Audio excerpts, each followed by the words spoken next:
Salam sejahtera murid-murid. Jadi pada hari ini kita akan bersambung dengan topik fokus yang ke-21 iaitu langkah penggubalan Perlembagaan Persekutuan Tanah Melayu. Untuk perbincangan pada hari ini, cikgu akan gunakan table note Cikgu Anas yang cikgu dah share dalam grup. Yang ini adalah muka surat 12, bab tingkatan 4, bab 9 tentang Perlembagaan Persekutuan Tanah Melayu yang sudah merdeka. Jadi, cikgu pilih nota ini pada hari ini sebab isinya lebih lengkap. Jadi, kita rujuklah kepada nota ini untuk bincangkan tentang apakah langkah. Jadi semalam kita sudah bincang dua, kita imbas kembali sedikit tentang Suruhanjaya Red ataupun Suruhanjaya Perlembagaan Persekutuan Tanah Melayu, iaitu yang pertama peranan. Semalam kita ada bincang peranan atau terma rujukan atau isu panduan ataupun perkara yang perlu dirujuk untuk Suruhanjaya Perlembagaan Persekutuan Tanah Melayu. Okay.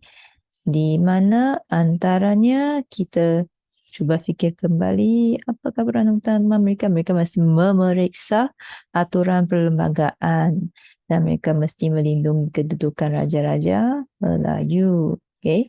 Jadi itu antaralah beberapa yang utamalah peranan mereka semasa mereka menggubal undang-undang dan satu kewarganegaraan untuk semua rakyat di Persekutuan Tanah Melayu. Jadi semua ini bersambungan, tetapi kita mesti boleh bezakan peranan ni maksudnya macam peraturan-peraturan, satu set syarat yang mereka mesti nak ikut semasa mereka jalankan tugas mereka.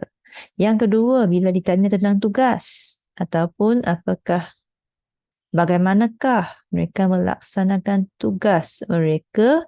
Kata kuncinya tugas. Di sini yang jawab kehendak soalan ialah tentang apakah cara-cara yang digunakan oleh mereka untuk melaksanakan tugas. Jadi apakah cara yang digunakan oleh mereka? Jadi contohnya tadi mereka nak memeriksa aturan perlembagaan, jadi di bahagian tugas mereka, bagaimana mereka berbuat demikian, mereka mesti meneliti kedudukan perlembagaan negeri, baca, meneliti dia. Dan yang kedua, mereka menghadap Raja-Raja Melayu untuk fahami perlembagaan negeri dan juga kedudukan Raja-Raja Melayu. Dan untuk kerakyatan pula, kewarganegaraan pula, mereka perlu memahami keadaan rakyat. Jadi, mereka perlu mendapatkan memorandum secara bertulis ataupun lisan daripada berbagai pihak. Jadi itu adalah antara cara-caranya lah.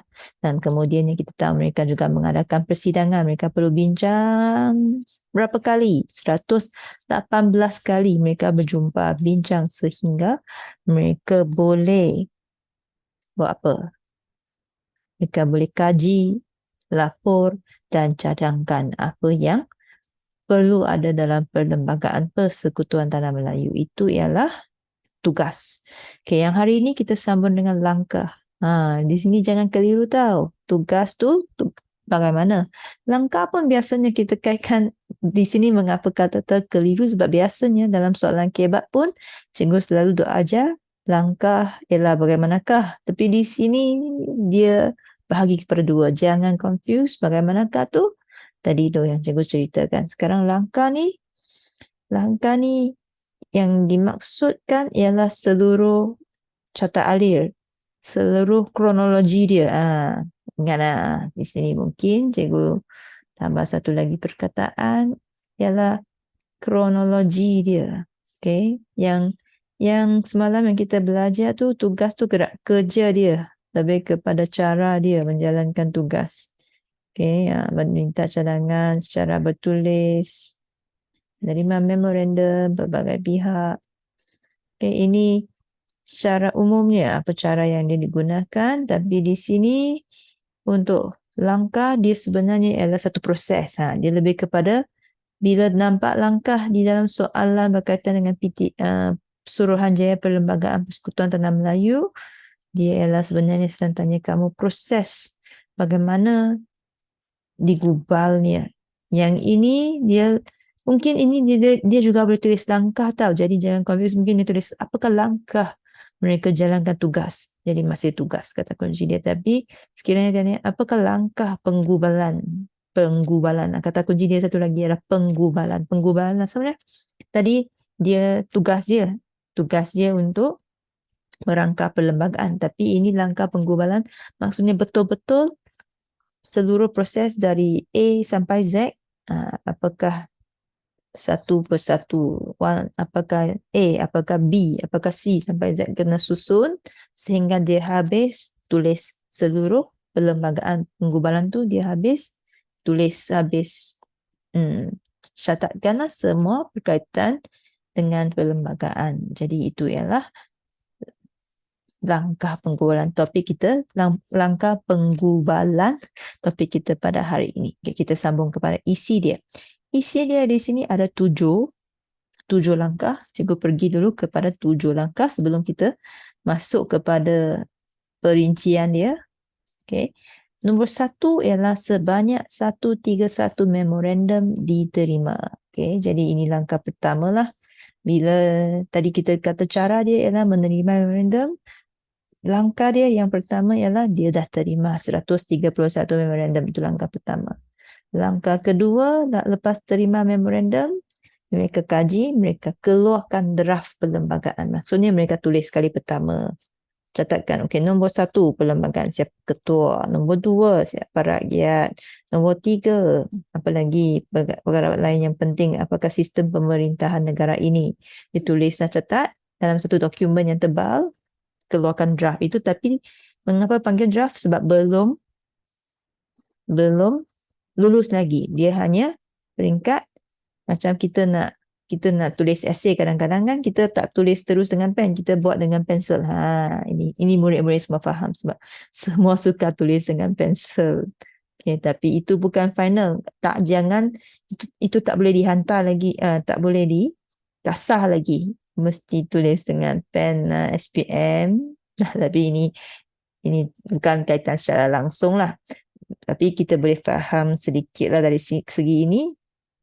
Tulis dengan pen baru dia muktamad, dia baru confirm. Tapi ini belum confirm lagi. Draft ini belum confirm lagi. Draft ini hanya tulis untuk baca dulu. Okay, tengok lagi apa tak baik, apa baik dia nak tukar. Okay, so itu draft. Jadi dia keluarkan draft. Dalam draft ada beberapa isi ni nanti kita telitikan. Okay, lepas tu ketiga, sudah keluarkan draft. Tadi cikgu kata draft belum final, belum confirm. Jadi lepas keluarkan draft, semua orang baca, semua rakyat baca, raja baca. Okay, lepas itu mereka bagi pendapat mereka balik, itu reaksi mereka lah. Jadi langkah yang ketiga ialah menerima reaksi daripada pelbagai pihak tentang draft perlembagaan. Jadi langkah ketiga, Suruhanjaya dia terima semua reaksi. Mungkin UMNO apa pendapat dia, PAS apa pendapat dia, orang Cina pula apa pendapat dia, itu reaksi lah. Adakah mereka rasa wah sangat baik perlembagaan ni ataupun mereka rasa teruk, perlu ubah. Itu reaksi dia. Seterusnya nombor 4, apabila dah terima semua reaksi ni, jadi ada juga bahagian yang Ketua Menteri kita Tunku Abdul Rahman rasa perlu dibincangkan lagi. Jadi Tunku Abdul Rahman pun membawa satu rombongan berlepas ke London untuk bincang dengan kerajaan British. Lepas itu barulah akhirnya dekat Ogos dah, bulan Ogos dah 1957, barulah terlihat hasil pindaan itu disembah perkenan dan dibincangkan dalam Majlis Raja-Raja. Maksudnya yang ini dia tunjukkanlah, present, disembah perkenan tu dibentangkanlah Tetapi mengapa kata disembah perkenan? Sebab ini adalah dibentang kepada raja, disembah perkenan kepada raja supaya mereka perkenan mereka luluskan dan bincang dalam majlis raja-raja, dan draft kemudiannya draft dibentang dan dibahas. Okay, bahas tu bincang lah, bagi pendapat, setuju, tak setuju, apa yang baik, tidak baik. Apakah sebab dia bahas di dalam majlis perundangan persekutuan, iaitu kemudiannya dari parlimen, dan akhirnya seperti mana cikgu sebut tadi, bulan Ogos barulah dia diluluskan oleh Parlimen British dan Majlis Perundangan dan berkuat kuasa pada 31 Ogos 1957. Okay. Dan pada masa itulah bermulanya kemerdekaan negara kita, bahagian Persekutuan Tanah Melayu lah. Okay. Baik, sekarang kita pergi kepada, dengan itu kita pergi kepada, belum latihan lagi ya, kita pergi kepada perincian beberapa perkara, beberapa langkah. Iaitu langkah pertama, kedua, ketiga ni ada perincian, dan keempat, mereka ada perincian lebihan yang kita harus bincangkan. Jadi bila kita sebut langkah pertama, sebanyak 131 memorandum diterima. Apakah memorandum yang diterima? Apakah perkara dalam memorandum? Apakah isi yang diterima dalam memorandum tersebut? Jadi dalam kalangan memorandum tersebut ada daripada dua pihak. Satu ialah pihak Raja-Raja Melayu, satu lagi ialah pihak parti politik dan pihak awam. Okay, kita lihat dulu pihak yang pertama. Apakah yang ditulis oleh Raja-Raja Melayu dalam memorandum yang mereka hantar kepada Suruhanjaya? Jadi cikgu tulis tiga ini, pilih tiga perkataan ini sebagai akronim dia, iaitu ketua dipilih untuk melindungi. Okay. Jadi inilah dalam kandungan dalam memorandum pihak Raja-Raja Melayu. Yang pertama, mereka cadangkan mesti mempunyai seorang ketua negara, iaitu yang di-Pertuan Agong. Jadi yang kedua, mereka cadangkan yang di-Pertuan Agong mesti dipilih oleh Raja-Raja Melayu. Dan yang ketiga, Raja-Raja Melayu melindungi kedudukan istimewa orang Melayu dan kepentingan kaum lain.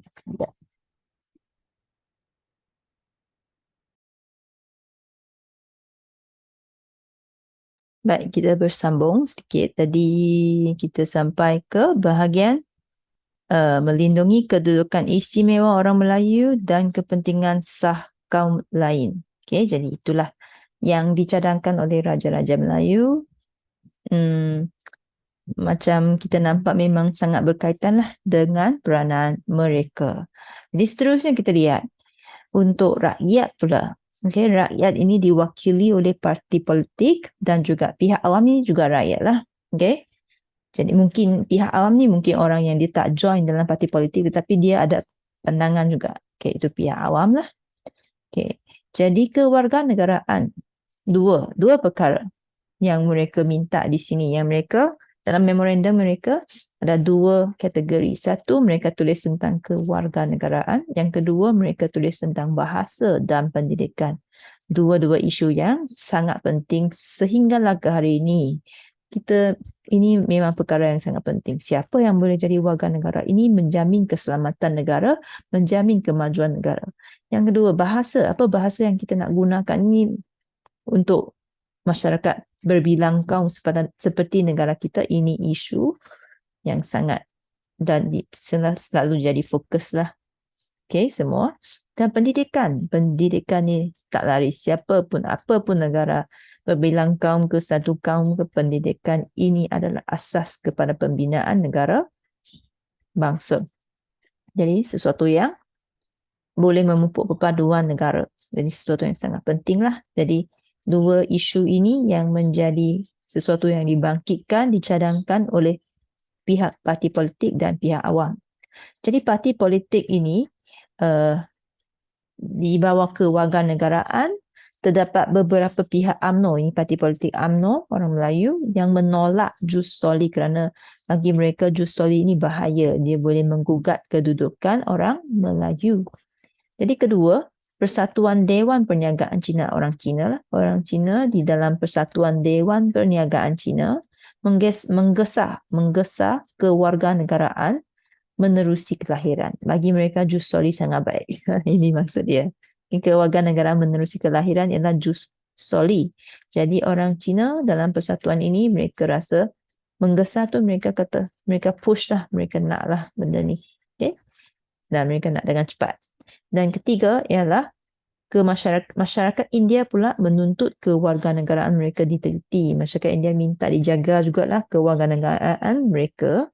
Dan untuk bahasa dan pendidikan, MCA orang Cina ni, parti orang Cina minta sekolah aliran bahasa Inggeris, okay, dan juga vernacular diteruskan. Jadi ini sekolah seperti sekolah Cina, sekolah India, dia nak diteruskan lah. Dan yang kedua ialah mereka cadangkan semua sekolah kebangsaan pun perlu mempelajari BI, BM, bahasa Cina dan bahasa Tamil. Yang ini kita nampak ada berlaku hari ini, tetapi bukan secara menyeluruh, sebahagian je yang belajar bahasa Cina dan bahasa Tamil. BI, BM ini menyeluruh lah. Kadang-kadang kita boleh fikir, apakah akan terjadi sekiranya semua rakyat belajar empat-empat bahasa utama negara kita? Okay. Jadi itu sesuatu yang menarik lah untuk kita fikirkan. Okay, jadi nombor 2, mengeluarkan draft perlembagaan ini, isi yang perincian dia ialah apakah yang ada dalam draft tersebut.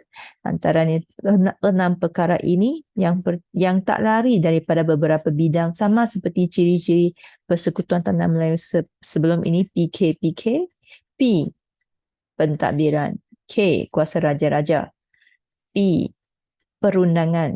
K, kewarganegaraan. Sebenarnya tak lari daripada 4 perkara ini. Kita lihat yang pertama, kerajaan persekutuan dan negeri mempunyai kuasa tertentu. Ini pentadbiran.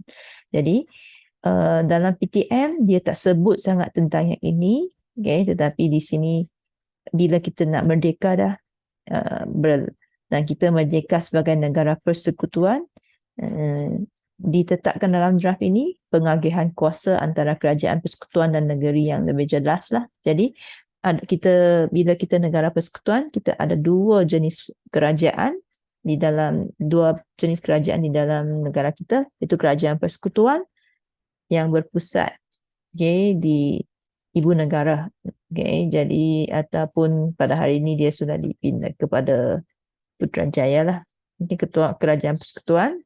Dan kerajaan negeri, masing-masing contoh kerajaan Pulau Pinang mempunyai kuasa masing-masing, kuasa tertentu. Kedua, K, yang kedua, kuasa Raja-Raja Melayu. Ada tak? Tengok di poin keempat ni. Okay, raja-raja diterima dengan konsep raja berperlembagaan dan seorang ketua.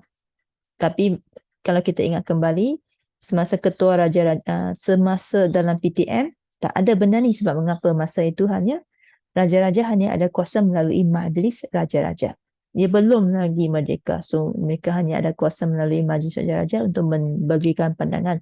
Sekarang, raja-raja diterima sebagai sebahagian daripada pemerintahan negara kita sebab sudah merdeka, sebagai mengikut konsep raja berperlembagaan, iaitu raja kuasa dia termaktub, tertulis dalam perlembagaan kerana ikut undang-undang tertinggi negara. Dan dari undang-undang tersebut, raja dapat kuasa. Nah, itu maksud dia raja berperlembagaan. Okay, jadi, dan di sini dia juga tertulis siapakah ketua negara lah. Ketua utama negara ialah yang di-Pertuan Agong dan dia dipilih oleh Raja-Raja Melayu. Okay, jadi, itu ialah K. Yang ketiga, kewarganegaraan. Ada tak? Ada kan? Kewarganegaraan berdasarkan jus soli. Dan pada masa yang sama, apabila rakyat bukan Melayu dapat jadi rakyat, yang penting di sini mesti jaga kedudukan orang asal itu, kedudukan istimewa orang Melayu diteruskan. Dan PKPK, P, satu lagi P yang tinggal ialah perundangan. Ada tak perundangan? Sebenarnya ada, walaupun kita tak nampak perkataan perundangan. Parlimen ialah bahagian perundangan lah, sebab parlimen sebenarnya ialah sebelum merdeka ialah Majlis Perundangan Persekutuan. Kemudian bila merdeka Itu kan kita ditukarkan kepada nama Parlimen. Parlimen ada dua majlis mesyuarat, iaitu Dewan Negara dan Dewan Rakyat. Ini sampai hari ini samalah. Dia ada Dewan Negara di mana ahlinya dilantik daripada golongan berkepentingan. Okay, sama seperti dalam MPP, kita juga ada ahli 35 orang yang dipilih melalui sebab mereka ada daripada latar belakang yang berkepentingan seperti mungkin dia pakar dalam industri contohnya. Itu ialah ahli dalam Dewan Negara. Dan yang kedua Dewan Rakyat, ini yang dipilih melalui pilihan raya. Okay, seterusnya kita lihat reaksi terhadap draft. Okay. Reaksi terhadap draft ini ada beberapa yang utama. Antaranya UMNO dengan PAS dengan Parti Negara, dia sangat dekat. Salah satu isinya iaitu ketiga-tiganya adalah tentang kewarganegaraan. UMNO dia tak setuju dengan jus soli. PAS dia rasa kewarganegaraan itu tidak jaga kepentingan orang Melayu. Dan Parti Negara menolak jus soli sebab menolak syarat kewarganegaraan yang longgar. Okay. Dan UMNO dan PAS sebenarnya mereka berkongsi dua lagi reaksi yang sama, iaitu UMNO dia nak agama Islam sebagai agama rasmi, PAS dia nak agama Islam sebagai asas pemerintahan, dan kedua-duanya mereka inginkan bahasa Melayu sebagai bahasa rasmi. Okay. Dan yang akhir sekali, masyarakat Cina juga ada reaksi bila nampak draft. Mereka rasa sepatutnya kena tambah bahasa Cina sebagai bahasa kebangsaan. Yang ini kita lihat hari ini mungkin rasa wah, draft memang berani sangatlah. Tapi sebenarnya kalau kita lihat di negara-negara lain, memang ada negara yang macam ini, yang dia ada banyak bahasa kebangsaan, bukan satu. Okay, dan bahasa Tamil pula diminta diberikan perhatianlah. Okay, dan akhir sekali, bila Tunku Abdul Rahman berlepas ke London, isi huraian dia ialah dia pergi buat apa? Bincang tentang isu kewarganegaraan, isu paling panas lah, paling utama lah yang dibincangkan, dan kemudiannya beberapa pindaan, beberapa perubahan dibuatlah. Okay, habis. Itulah isi penting tentang langkah penggubalan Perlembagaan Persekutuan Tanah Melayu. Sekarang kita pergi kepada latihan. Okay. Kita mula dengan soalan struktur 1. Nanti kita pergi kepada sedikit bahagian esei. Jadi jelaskan kandungan memorandum berikut. Memorandum daripada Raja-Raja Melayu adalah tentang apa? Ingat akronim. Apa akronim dia? Ketua dipilih melindungi. Okay. Jadi ketua. Ketua tu apa? Ketua. Apakah yang penting tentang ketua dia? Okay. Ketua utama, ketua negara ialah yang ataupun lebih kepada seorang ketua negara, iaitu ketua jadi ketua pula. Keluar merah pula, tak apalah, merah pun cantik. Yang di Pertuan Agong. Dan 3 markah. Okey, dan apa lagi? Dipilih. Kita sambung yang lah. Yang dipilih oleh Raja-Raja Melayu. Markah. Melindungi Raja-Raja Melayu, melindungi kedudukan istimewa orang Melayu dan kepentingan sah kaum lain. Habis ke markah. Boleh dapat? Okay. Terus ni kita sambung kepada 2. Memorandum daripada parti politik dan pihak awam. Jadi yang ini kita ingat ada 2 aspek. Kewarganegaraan, bahasa, pendidikan. Bahasa dan pendidikan. Jadi kewarganegaraan dulu. Kewarganegaraan, kita ingat Melayu, Cina, India, apa yang Melayu mau. Okay. Jadi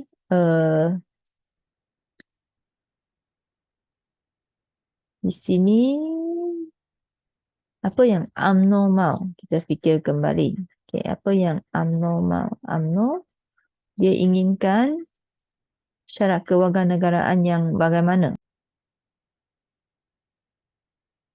UMNO, dia mula-mula pun dia sudah menolak prinsip jus soli dan Dewan Perniagaan orang Cina. Aku tak ingat nama dia yang betul lah, tak apalah. Tapi ingatlah, Dewan Perniagaan orang Cina. Nanti kita cek balik. Sebenar Dewan Perniagaan orang Cina pula, dia um,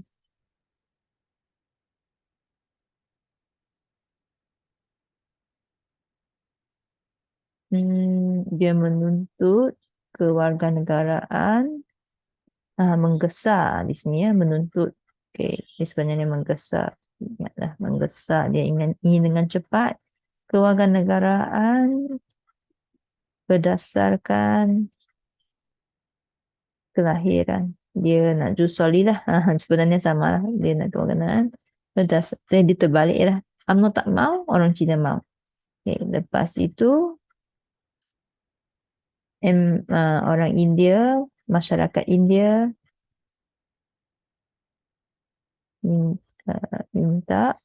meminta kewarganegaraan mereka, ini yang sangat soft, mereka ditelitikan sahaja.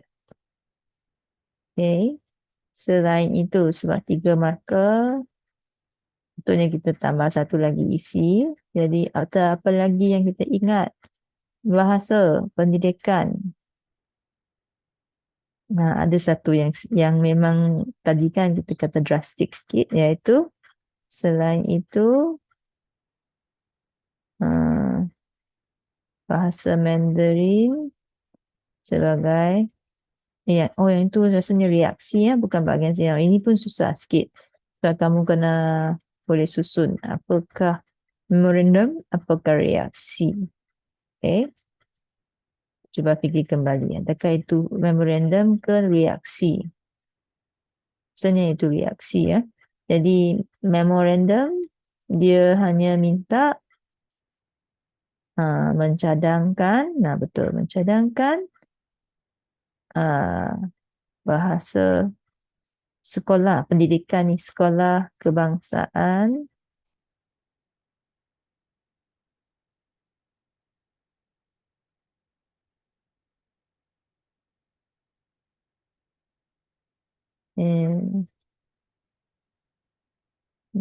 dan pelajaran mata pelajaran. Kita kena belajar subjek apa, mata pelajaran bahasa Melayu, bahasa Inggeris, mengajarlah, senang mengadakan mata pelajaran, mengajar bahasa Melayu, bahasa Inggeris, bahasa Cina dan bahasa Tamil. Okay, reaksi baru ada, dia minta nak bahasa Mandarin tu sebagai bahasa kebangsaan kan. Okay, jadi sekarang kita cek kembali sikit. Tadi Dewan Perniagaan orang Cina betul tak? Oh, tengok. Persatuan Dewan Perniagaan Cina. Taklah jauh sangat. Okay, dia akan diterima juga sebenarnya dalam yang ini okey juga. Mempelajari jadi mengajar. Boleh juga. Sama maksud dia lah. Mempelajari. Okay. Jadi Dewan Perniagaan Cina. Okay. Sekarang kita pergi kepada B.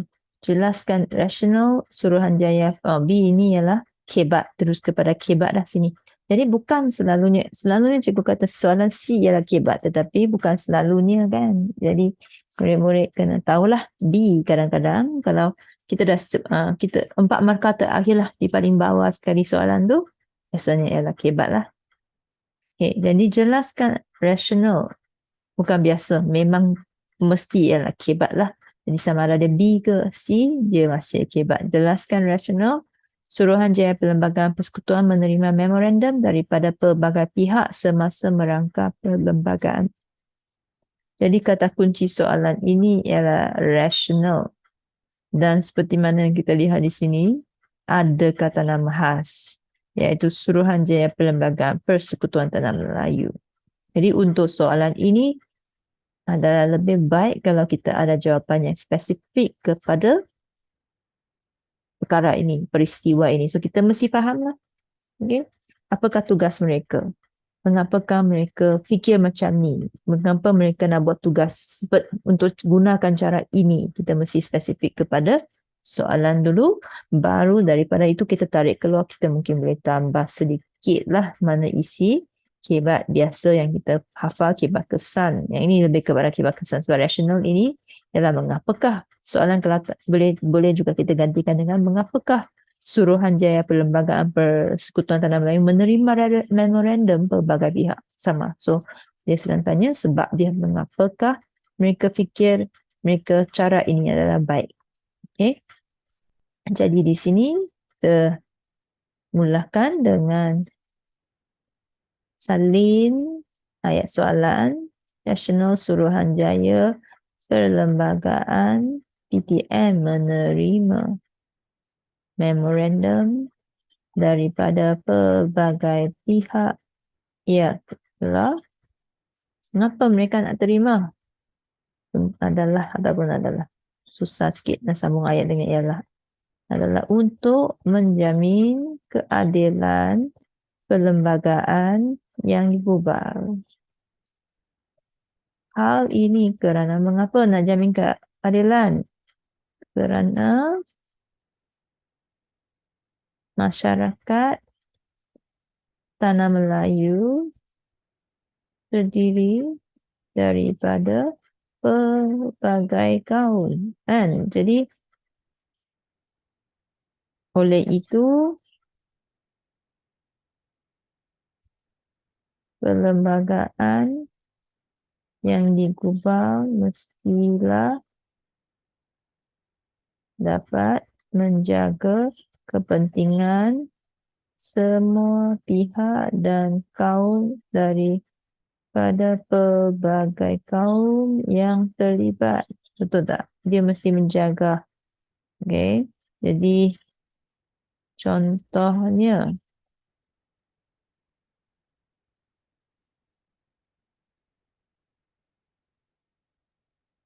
memorandum daripada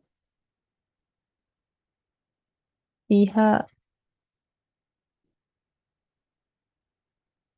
parti politik menunjukkan pendapat yang berbeza berkaitan dengan kewarga negaraan. Betul tak? Tadi kita ada tengok semua ada pendapat berbeza. UMNO menolak kewarganegaraan Jusoli. Orang Cina pula, Dewan Perniagaan Cina, dia minta untuk kewarganegaraan berdasarkan kelahiran sebenarnya ialah Jusoli. Jadi dia langsung terbalik. Jadi macam mana kita nak bagi adil bila pendapat mereka tak sama, bercanggah. Jadi kesimpulannya, Suruhanjaya Perlembagaan PM perlu meneliti keperluan semua pihak supaya tidak berlaku ketidakadilan yang boleh menjejaskan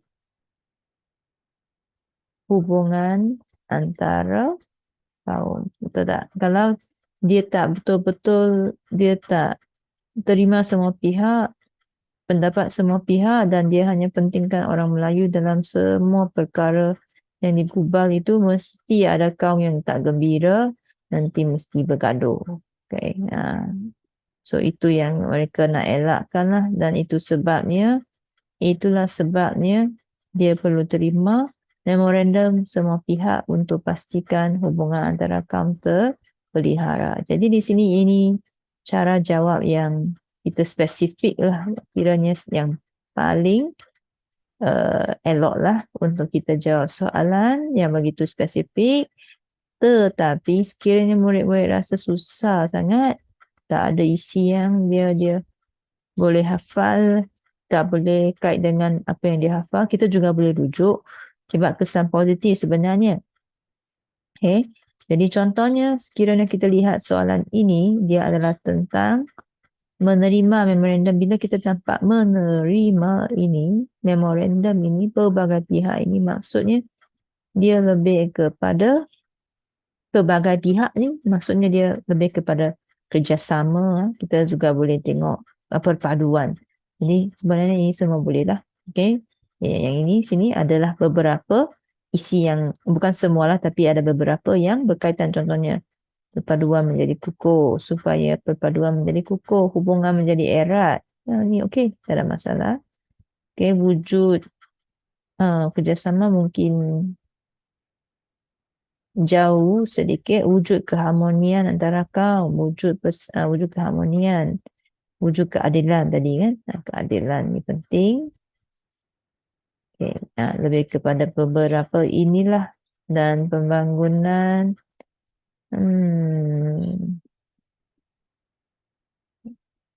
wujud persefahaman pun rasanya elok boleh juga. Okay, jadi ya, sekiranya kita nak rujuk balik sini pun boleh juga, dan sebenarnya daripada yang ini kita juga boleh kait balik bila wujud keadilan negara, kesannya negara menjadi aman, boleh juga. Okay. Rakyat hidup sejahtera ada jugalah berkaitan dia, tapi yang ini seperti mana yang cikgu kata, dia jauh sedikit daripada jawapan. Sebab itulah dia cikgu tadi cikgu bagi jawapan yang dia lebih spesifik lah kepada soalan ini. Jadi tetapi kalau kita nak guna itu juga, kita juga boleh, cikgu tunjukkan satu lagi cara lah, adalah untuk menjamin keadilan sosial. Contohnya mewujudkan keadilan sosial dan mengukuhkan perpaduan.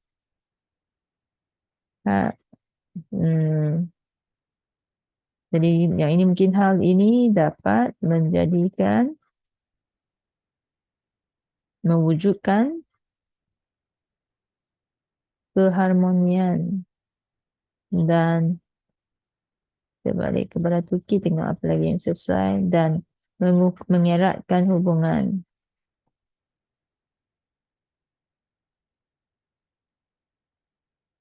Simpulannya, negara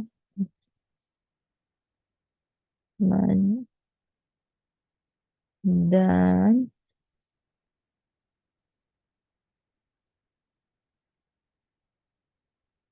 rakyat hidup sejahtera.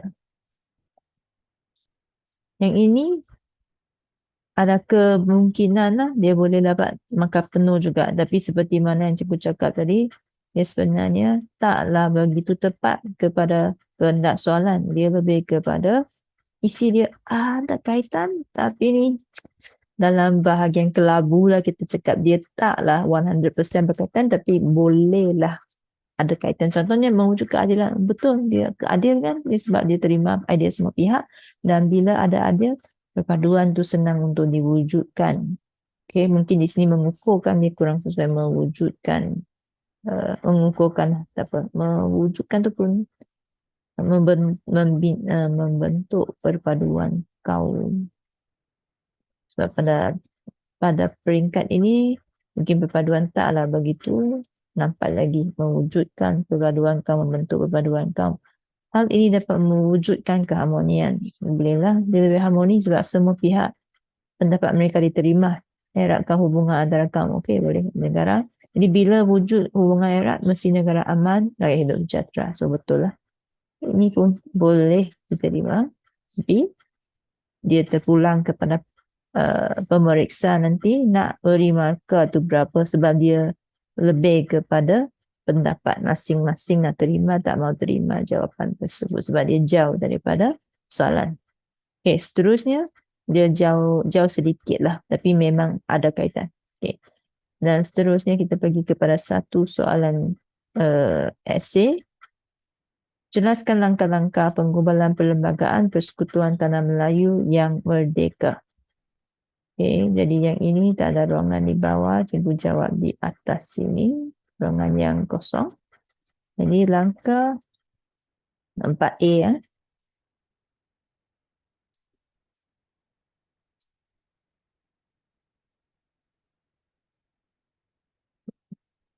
Salin ayat soalan langkah-langkah penggubalan perlembagaan PTM yang merdeka ialah, ya, kita cuba imbas kembali. Tadi baru kita belajar ada 7 langkah semuanya, kita tulis lah 1, 4, 5 lah di sini. Ialah yang pertama, sebanyak 131 memorandum diterima. Dan bila mereka terima memorandum, apa yang seterusnya berlaku ialah mereka telah menulis draft lah kan. Okay. Perkataan tersebut lah. Tapi cikgu yang saya tulis menulis draft lah, sebab itu yang saya ada dalam fikiran saya dan memang dia dekat lah dengan maksud dia. Menulis draft perlembagaan. Okay. Jadi cuba kita lihat kembali apakah itu perkataan yang sebenarnya. Mengeluarkan. Patutlah cikgu tak ingat. Mengeluarkan tu. Okay dah. Boleh sikit. Mengeluarkan draft perlembagaan. Seterusnya, menulis pun boleh lah kalau tak ingat. Boleh terima. Seterusnya, bila dah keluarkan draft, menerima reaksi pelbagai pihak, dan selepas itu kita ingat, bila terima dah reaksi, Tunku Abdul Rahman berlepas ke, dan rombongan, sebenarnya ada rombongan, berlepas ke London untuk bincang. So, 4 dah.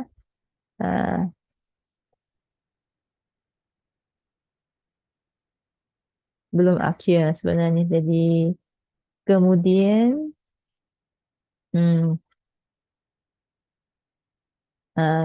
draft dibentang dan dibahaskan dalam parlimen. Belum lagi parlimen kan, belum merdeka, dalam majlis perundangan persekutuan dan akhirnya diluluskanlah kemudian. Okey. Baik, jadi di sini 4 markah, jadi kita bagi je lah 5 isi, dan kalau kita dah yakin kita boleh henti di sana sebab masa pun dia taklah panjang sangat untuk jawab semua soalan. Yang ini 10 minit je, tapi kalau ada masa tak apa. Dan ingat, boleh je tambahkan sampai ke yang akhirnya diluluskan Perlembagaan Persekutuan Tanah Melayu diluluskan pada dan dikuatkuasakan pada 31 Ogos 1957. Okey. Dengan itu kita dah habislah perbincangan tentang langkah penggubalan Perlembagaan Persekutuan Tanah Melayu. Semoga dapat dimanfaatkan dalam SPM nanti. Okey, baik. Itu sahaja untuk perbincangan kita pada hari ini. Sekian, terima kasih.